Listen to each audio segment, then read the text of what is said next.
Il nuovo accordo Stato-Regioni del 2025 è entrato in vigore il giorno della sua pubblicazione nella Gazzetta Ufficiale, ossia il 24 maggio 2025, e prevede un periodo transitorio di 12 mesi, durante il quale possono essere avviati corsi secondo i vecchi accordi. Tale periodo sarà utilizzato da tutti i soggetti coinvolti per adeguarsi gradualmente alle nuove disposizioni, garantendo così un passaggio ordinato e conforme alle nuove regole.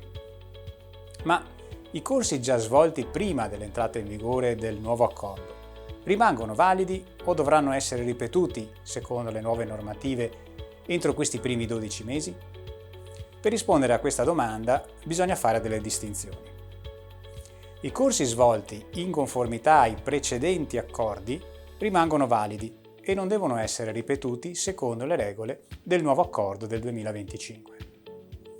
Invece, i corsi regolamentati ex novo dall'accordo 2025, come per esempio il corso per addetti agli spazi confinati o il corso per l'uso del carro ponte, ma anche i corsi per datori di lavoro o per dirigenti di imprese affidatarie, svolti prima del 24 maggio 2025, rimangono validi solo se gli argomenti trattati sono conformi a quelli previsti dal nuovo accordo. In questi casi è pertanto necessario valutare con attenzione la conformità degli argomenti sulla base delle evidenze disponibili relative alla documentazione didattica, quindi facendo riferimento agli attestati, alle dispense, al progetto formativo o altra analoga documentazione che descriva gli argomenti trattati durante il corso. La dimostrazione della conformità degli argomenti dovrà essere sostanziale ma anche formale. Qualora la verifica della conformità degli argomenti dia esito negativo, il nuovo accordo impone di svolgere il corso secondo le nuove regole entro 12 mesi dall'entrata in vigore dello stesso, quindi entro il 24 maggio 2026.